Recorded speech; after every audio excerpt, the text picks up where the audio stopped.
এটা আমাদের তৃতীয় লেকচার লিপিড আইটেমে আইডেন্টিফিকেশন অফ লিপিড।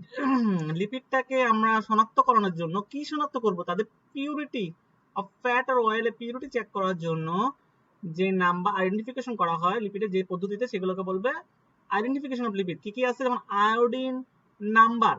আমি 100 গ্রাম ফ্যাট আমার কাছে আছে, এই 100 গ্রামের ফ্যাটের মধ্যে আমি আয়োডিন ঢালতে থাকবো যতক্ষণ এই 100 গ্রাম ফ্যাট আয়োডিন, যতটুকু আয়োডিন 100 গ্রাম ফ্যাট অ্যাবজর্ব করতে পারবে, সেটাই হচ্ছে আয়োডিন নাম্বার।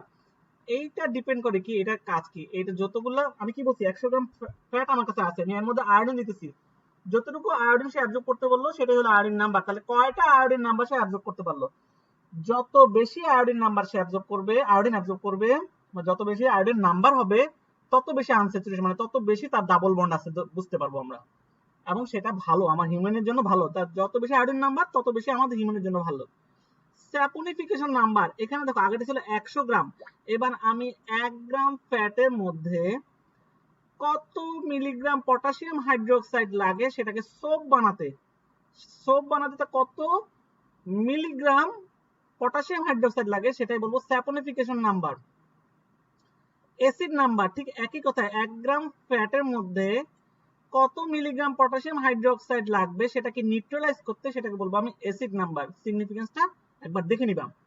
এবার আসো ফ্যাটি অ্যাসিডের সবচেয়ে গুরুত্বপূর্ণ এবং বোঝার জন্য খুবই দরকার, এই আমার লেকচারের মধ্যে সবচেয়ে বোঝা দরকার যে জিনিসটা, সেটা আমি এখন বোঝাতে যাচ্ছি, সেটা হচ্ছে carbon numbering system of unsaturated fatty acid. Unsaturated মানে ডাবল বন্ড আছে যে সকল ফ্যাটি অ্যাসিডে, সেগুলো কার্বন নাম্বার আমি কিভাবে বের করতে পারি। এটা দুইটা পদ্ধতি আছে, একটা হলো ডেল্টা নাম্বারিং সিস্টেম আর একটা হচ্ছে omega numbering system. Delta numbering system এইটা শুরু হয় কার্বক্সিল গ্রুপ থেকে। এই দেখো নাম্বারিং সিস্টেম শুরু করছি আমি কোথা থেকে, কার্বক্সিল গ্রুপটা থেকে আমি নাম্বারিং সিস্টেম শুরু করছি। এই কার্বক্সিল গ্রুপে কার্বনটাকে আমি বলবো 1 নাম্বার কার্বন, 2 নাম্বার কার্বন, তারপর গুলো কার্বনকে 2 3 4 5 এভাবে দিয়ে যাব, এবং 2 নাম্বার কার্বনকে আমি বলবো আলফা কার্বন, 3 নাম্বারকে বিটা, 4 নাম্বারকে গামা, 5 নাম্বারকে ডেল্টা। এই জন্য এইটাকে বলে ডেল্টা নাম্বারিং সিস্টেম। এর মাধ্যমে আমি কয়টা কার্বন আছে, কয়টা ডাবল বন্ড আছে, ডাবল বন্ড কোন জায়গায় আছে আমি সব বলে দিতে পারবো। দেখো আমি একটা উদাহরণ দিচ্ছি, এটা আনস্যাচুরেটেড ফ্যাটি অ্যাসিড লিনোলিক অ্যাসিডের আমি ফর্মুলা লিখে দিলাম 18:2 সেমিকলন 9,12। আমি জাস্ট এই 4টা অক্ষর দিয়ে আমি বলে দিতে পারছি যে কয়টা কার্বন, কয়টা ডাবল বন্ড, কোন ডাবল বন্ড কোথায় আছে। আমি এটা শুধুমাত্র এই অক্ষর কয়টা দিয়ে আমি এটা এঁকে ফেলতে পারবো, আমি এটা লিনোলিক অ্যাসিডের স্ট্রাকচার এঁকে ফেলতে পারবো। কিভাবে দেখো, লিখছি 18:2, তার মানে এর 18টা কার্বন আছে, তার মধ্যে 2টা ডাবল বন্ড আছে সেমিকলন দিয়ে, একটা ডাবল বন্ড আছে 9-10 এর মধ্যে, আর একটা ডাবল বন্ড আছে 12 এবং 13 এর মধ্যে। দেখো এই কথা দিয়ে কয়েকটা অক্ষর দিয়ে আমি পুরোটা শিখে গেলাম, 18টা কার্বন, 2টা ডাবল বন্ড, একটা 9-10 এবং একটা 12-13 এর মধ্যে। দেখো কার্বনগুলো শিখি, এটা হলো 1 নাম্বার কার্বন, আর এখানে কয়টা কার্বন আছে, 7টা কার্বন, 7 আর 8 নাম্বার কার্বন, 8টা পরে এটা একটা 9 এবং 10 এর মধ্যে প্রথম ডাবল বন্ড আছে, আর এটা বললাম 11-12, তাহলে 12 আর 13 এর মধ্যে আর একটা ডাবল বন্ড আছে। এইভাবে আমি দেখো একটা সুন্দর মতো ফর্মুলা, আমি শুধু এটা জেনে আমি একটা সুন্দর মতো স্ট্রাকচার এঁকে দিতে পারবো। এটাই হচ্ছে ডেল্টা নাম্বারিং সিস্টেম। আমি আশা করি তোমরা জিনিসটা বুঝতে পারছো, কেউ যদি বুঝতে না পারো আমাকে আবার জিজ্ঞেস করবে, আমি তোমাকে আবার বুঝাই দিব জিনিসটা। এবার আসো ওমেগা নাম্বারিং সিস্টেম। এটা শুরু হয় হলো এই যে মিথাইল কার্বনটা আছে, মিথাইল কার্বনটাকে, এবং এই কার্বনটাকে আমি বলবো ওমেগা 1, 1 নাম্বার কার্বন বলবো ওমেগা 1, ওমেগা 2, ওমেগা 3, এবং এভাবে চলতে থাকবে। এখন দেখো এইটা দ্বারা আমি শুধুমাত্র ডাবল বন্ড কোথায় আছে আমি সেটা জানতে পারবো, আর কিচ্ছু না। ডাবল বন্ড, ফার্স্ট ডাবল বন্ডটা কোথায় আছে সেটা আমি বুঝতে পারবো। দেখো আমি বলছি linoleic acid omega 6 fatty acid, তাই না? তার মানে আমি যদি বলি এটা হলো ওমেগা কার্বন, প্রথম ওমেগা কার্বন 1, এখানে কয়টা ওমেগা কার্বন 4 দেওয়া আছে, তার মানে এটা হলো 4 আর একে 5, 5টা ওমেগা কার্বন 5, এবং এটা কত 6, 6 বলছি ওমেগা 6 মানে 6 এবং 7 এর মধ্যে যে ডাবল বন্ড আছে এটা লিনোলিক অ্যাসিডে আছে, প্রথম ডাবল বন্ড আছে 6 এবং 7 এর মধ্যে, এইজন্য এটাকে বলে ওমেগা 6 ফ্যাটি অ্যাসিড। ঠিক একইভাবে লিনোলিক অ্যাসিড এবং লিনোলিক অ্যাসিড অ্যারাকিডোনিক অ্যাসিডটাও বলা হয়েছে। তাহলে ওমেগা কার্বন নাম্বারিং সিস্টেম এবং ডেল্টা নাম্বারিং সিস্টেম আশা করি বুঝতে পারছো। এই জিনিসটা কঠিন কিছু না, খুব সহজ জিনিস, একটু বোঝার চেষ্টা করো। এবার আসো ট্রান্স ফ্যাট এবং সিস ফ্যাট, মানে সিস ফ্যাটি অ্যাসিড।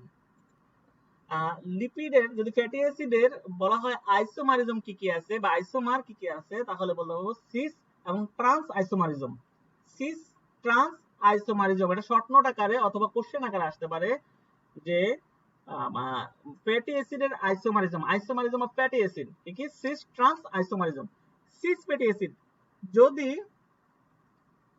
দুইটা কার্বন, দুইটা ডাবল বন্ডে কার্বনের একই পাশে হাইড্রোজেন অ্যাটম থাকে, তাহলে আমি এটাকে বলবো সিস ফ্যাটি অ্যাসিড। যদি একই পাশে ডাবল বন্ডের একই পাশে হাইড্রোজেন থাকে, আর যদি ডাবল বন্ডের দুই সাইডে হাইড্রোজেন থাকে, তাহলে আমি এটাকে বলবো ট্রান্স ফ্যাটি অ্যাসিড। এবং মনে রাখবা সিস ফ্যাটি অ্যাসিডটা more fluid than trans fatty acid, trans fatty অ্যাসিডটা লেস ফ্লুইড। এবং এর ফলে কি হয়, এইটা আমাদের শরীরের জন্য খারাপ, ট্রান্সটা আমাদের শরীরের জন্য খারাপ। কেন? আমাদের এলডিএল বাড়ায় দেয় এবং এইচডিএল কমায় দেয়। আমরা এগুলো সম্পর্কে ডিটেইল জানবো। লো ডেনসিটি লাইপোপ্রোটিনটা আমাদের শরীরে যত বেশি থাকবে তত ক্ষতি, আর এইচডিএলটা যত কম থাকবে তত, এইচডিএলটা যত বেশি থাকবে তত ভালো। তাহলে এলডিএলটা সে করে কি বাড়ায় দেয়, এইচডিএলটা কমায় দেয়। এই জন্য এইটা আমাদের জন্য খারাপ, আমাদের হার্টের রোগগুলো বাড়ায় দেয়। করোনা আর্টারি ডিজিজ, ডায়াবেটিস, ম্যালারিয়া সহ বিভিন্ন রোগ বালাই ডেভেলপ করবে এই জাস্ট ট্রান্স ফ্যাটি অ্যাসিড তুমি খাওয়ার জন্য। এবার একটা শর্ট নোট সম্পর্কে জানবো, সেটা হলো কোলেস্টেরল। এইটা শর্ট নোট আকারে খুব আসে, তুমি এটা এখানেও শিখবা, তুমি এটা লিপিড মেটাবলিজমও শিখবা, এটা তুমি কি বলে ক্লিনিক্যাল বায়োকেমিস্ট্রিতে কোলেস্টেরল সম্পর্কে জানতে হবে। এটা খুব গুরুত্বপূর্ণ, এই জন্য এটা সব জায়গায় এটা সম্পর্কে আলোচনা করা হয়। আমি সব জায়গায় আলোচনা করবো তোমাদের এটা নিয়ে। কোলেস্টেরল, কোলেস্টেরল কি? এটা প্রিকারসর লিপিড। আমি বলছিলাম না লিপিডের ক্লাসিফিকেশনের মধ্যে লিপিড প্রিকারসর লিপিড, সেই প্রিকারসর লিপিড एग्जांपल দেব, কোলেস্টেরলের কথা বলা আছে। এটা একটা প্রিকারসর লিপিড, সেটার মধ্যে কি থাকে? একটা স্টেরয়েড নিউক্লিয়াস থাকে। স্টেরয়েড নিউক্লিয়াসের নাম কি? দেখো নামটা কত বড়, সাইক্লোপেন্টানো পারহাইড্রো ফিনান্থ্রেন নিউক্লিয়াস, সাইক্লোপেন্টানো পারহাইড্রোফিনান্থ্রেন নিউক্লিয়াস। পুরা নামটা মুখস্থ করবা, ভাইবা বোর্ডে এটা কমনলি জিজ্ঞেস করা হয় যে স্টেরয়েড নিউক্লিয়াসের নাম কি? সাইক্লোপেন্টানো পারহাইড্রোফিনান্থ্রেন নিউক্লিয়াস। এই জিনিসটা বাসায় বসে অ্যাটলিস্ট 5 থেকে 6 বার লিখবা। পরীক্ষা খাতায় তোমাকে এটা লিখতে হবে, বানানটা ভুল করলে স্যার মাইন্ড করবে, জিনিসটা তুমি জানো না, এটা স্যার বুঝতে পারবে তুমি এটা সম্পর্কে জানো না। তাহলে সাইক্লো, ভালো করে আবার পড়ো, শোনো, সাইক্লোপেন্টানো পারহাইড্রোফিনান্থ্রেন নিউক্লিয়াস। নরমাল লেভেল মানে ব্লাডের মধ্যে এটা নরমাল লেভেল কত থাকতে হয়? 150 থেকে 200 মিলিগ্রাম পার ডেসিলিটার। এর চেয়ে বেশি থাকা ক্ষতিকর। তোমার ডেইলি কতটুকু খেতে হয়? 1400 মিলিগ্রাম পার ডে, প্রতিদিন 1400 মিলিগ্রাম খেতে হবে। সোর্স কোন কোন খাবার থেকে তুমি আসে? এক্সোজেনাস, তোমার বাহির থেকে কি কি, মানে ডায়েটের এক্সোজেনাস মানে হচ্ছে তুমি খাবারের মাধ্যমে কতটুকু খাও, 700 মিলিগ্রাম পার ডে। আর এন্ডোজেনাস তোমার শরীরের মধ্যে তৈরি হয় কত? 700 মিলিগ্রাম পার ডে শরীরে তৈরি হয়, আর খাচ্ছ 700, টোটাল 1400 মিলিগ্রাম পার ডে। কত কি কি খাবারের মধ্যে থাকে? Egg, yolk, liver, brain, chicken, beef, mutton, prawn, যত ধরনের ফ্যাটি খাবারের নামগুলো লিখে দাও, সবগুলোর নামই, সবগুলোর মধ্যে কোলেস্টেরল থাকে।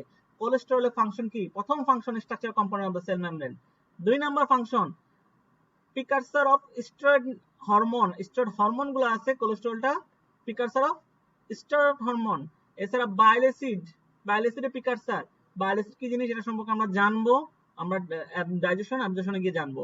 এছাড়া ভিটামিন ডি সিনথেসিসে এই কোলেস্টেরল হেল্প করে, বা vitamin D, precursor of vitamin D. হাই, এবার একটা ক্লিনিক্যাল জিনিস, যদি প্লাজমা কোলেস্টেরল তোমার শরীরে বেড়ে যায় তাহলে কি হতে পারে? সেই যে বললাম রক্তে চর্বি জমা, অ্যাথেরোস্ক্লেরোটিক ডিজিজ, তোমার রক্তে চর্বি জমে এবং এর ফলে কিছু রোগ দেখা দিবে, স্ট্রোক হতে পারে, করোনারি আর্টারি ডিজিজ হতে পারে। এগুলো হচ্ছে ডিসঅ্যাডভান্টেজ, মানে এগুলো তোমার ক্ষতিকর দিক কোলেস্টেরল, আর এটা ইম্পর্টেন্ট দিক এগুলা। এই জন্য পুরোটা ফাংশনের মধ্যে আমি দিয়ে দিলাম। এই দেখো একটা ফিগার এঁকে দিছি, পারলে পরীক্ষা খাতা শর্ট নোট আসলে এই ফিগারটা এঁকে দিবা। এই ফিগারে বলছে 3 নাম্বার কার্বনে হাইড্রোক্সিল গ্রুপ থাকে এবং 17 নাম্বার কার্বনে একটা চেইন থাকে। তাহলে 17 নাম্বার কার্বনে একটা চেইন থাকে এবং 3 নাম্বার কার্বনে একটা হাইড্রোক্সিল গ্রুপ থাকে। জাস্ট ছবিটা এঁকে দিবা, আর কিছু না। এটাই হচ্ছে তোমার কোলেস্টেরল সম্পর্কে শর্ট নোট। থ্যাংক ইউ, আমি নোট তোমাদেরকে পরবর্তীতে দিয়ে দিব। ধন্যবাদ সবাইকে।